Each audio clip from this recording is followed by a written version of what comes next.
Keith Larson here. And we have on the phone with us a 12-year-old girl who had a big idea. She was, as we've been talking about this morning, this Hope Stout was given the opportunity to have a wish fulfilled by the Make-A-Wish people. That organization does those kind of things, as you know, and Hope Stout was given the opportunity to have a wish fulfilled, and she said, I want to fulfill the wishes of the other people on your list, of the other kids on your list, basically. An amazing story, and the Make-A-Wish people have decided that they're going to go ahead and do that.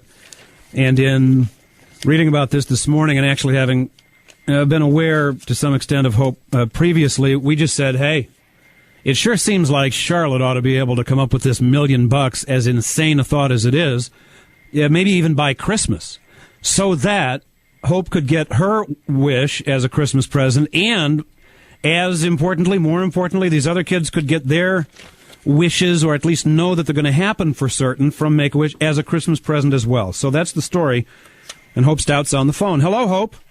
Hello, how are you doing? Well, I'm doing fine. I'm doing fine. Thank you for being with us on WBT today. Your dad earlier said it was okay that we talk with you, so I appreciate you talking with us. Thank you for having me on. Hope, how... You have a form of a bone cancer. Yes, sir. And so the and you've been dealing with this for 5 or 6 months now. Mm-hmm, yes.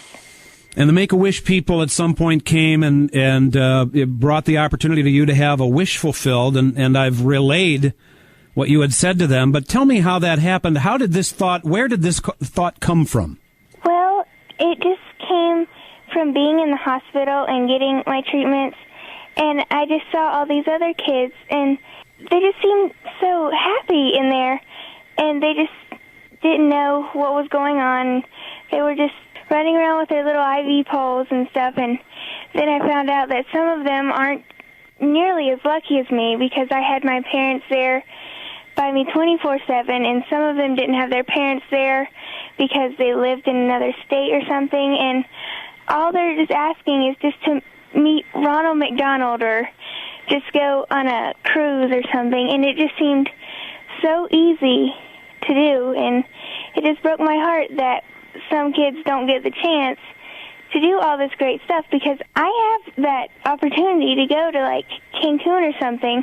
And some of these kids just ask for so little, and they might not even have the chance to get it. And I just had to do something about that. I just couldn't live with myself knowing that this little kid's just asking for so little and maybe not getting the chance to get it.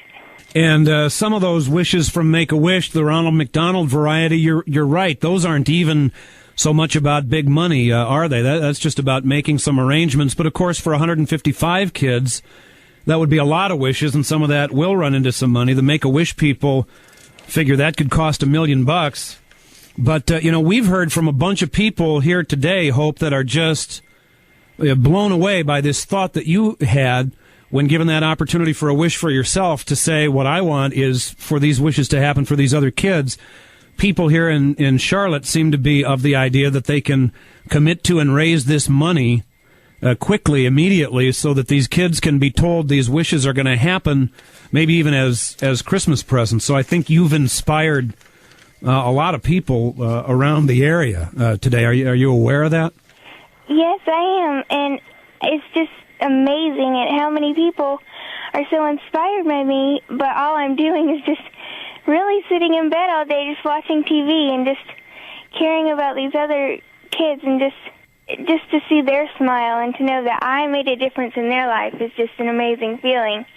And it's far better than any other wish, like to go to the Bahamas or something or be famous. It's just that feeling that you get, just to know that you made a difference in some kid's life is just amazing. And you say you're at home, Hope, and when's the last time you were at school? I have not been to school at all this year. I'm doing homeschool, and I have my home teachers come, and they give me the work and stuff. But as of this year, I have not been in the 7th grade. So you are in the 7th grade. You would be in the 7th grade at school at Weddington Middle, but the treatments and things have just the totality of that has kept you home all this past fall, huh? Yes, sir. And you're going through radiation treatments, huh? Yes, I recently went through those just a few weeks ago, and I just wanted to say thank you to all the radiationists down there. They were just so nice and so caring, and came up every day just to see how I was feeling, and the nurses at Carolina's Medical Center time out of their breaks just to come and see me and see how I was feeling. They're just so sweet, and I just want to take this time to say thank you. They've made the stays in the hospital so much more enjoyable. And you're saying you were sort of referencing that, you've got your parents and your sisters and your family around you.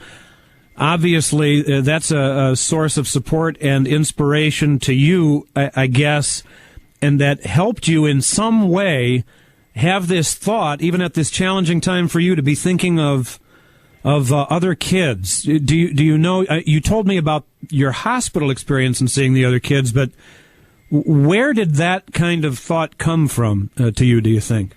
My mom is just a caring person, and when she was staying in the hospital, she would go and find out about the other people who were in the hospital and just see what their story was about. And I just heard that some of them were alone in the room and didn't have their parents there because their parents had to work to pay off medical supplies. And I just honestly cannot see myself fighting this cancer without my parents there, because they just think they do so little, but they have no idea how much they do. Whether it's just handing me the remote, going down to get me just a snack, it just means so much to me to have them there. The thought of some little kid who's younger than me and could be going through something worse alone, but still having the faith is just amazing. And I want to do whatever I can to make their stay as great as it can be. That's a big part of it, faith, isn't it? Mm-hmm. This all come from faith of God. None of this, not one part of this, would be happening if we do not have God in our lives. My relationship, how I've grown with Him, is just unexplainable. How I can just find myself just starting up a conversation with God, saying, just thank you for making this day easy for me, and just be with all the other ones in pain who just have it so much worse than me and may not live to see next year. And their big wish is to have a puppy or go to Legoland. And it's just, I have to make sure these kids get their wish. It's going to happen. I know, with the power of God and with all these people who are hearing about this, I know that this can happen. 100%. I know we could just do so much more. But I have 100% faith in God, and we're just giving it all to Him, and He's going to take care of it. Well, a lot of people are responding to that idea of yours, hope to grant your wish, which is to grant the wish of the 155 other kids.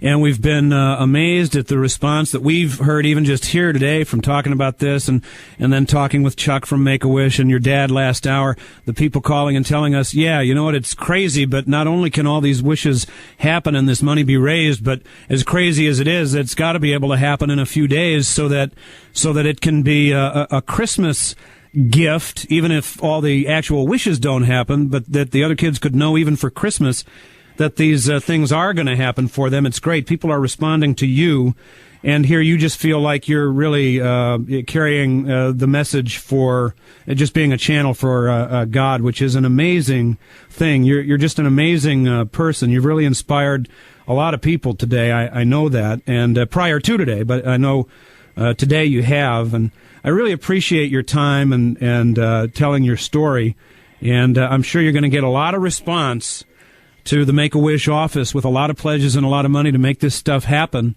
over the next few days.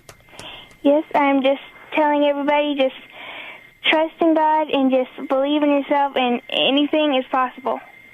I have 100% faith that we can make these kids' wishes come true, and my wish could come true.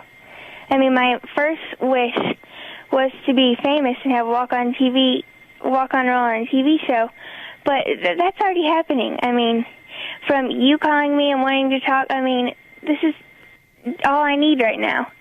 And then just to have these kids' wishes come true. I just know we can do it. Just have 100% faith in God, and anything can happen. The Make-A-Wish phone number is 704-339-0334. The websites for North Carolina, wish.org, ncwish.org, or celebrationofhope.org. We have both of those linked up to the Larson page at WBT.com. Hope Stout, thanks again. You're amazing. And I know a lot of people, myself and all of us here included, but a lot of people are grateful for what you're doing and praying for these other kids, and especially praying for you today as well. I really appreciate talking with you. Thank you for having me on the show. It's a big honor. I don't know about that, but hopefully we raise the money. Hope. And thanks for talking with us. Okay, thank you for having me. Okay, we'll be back.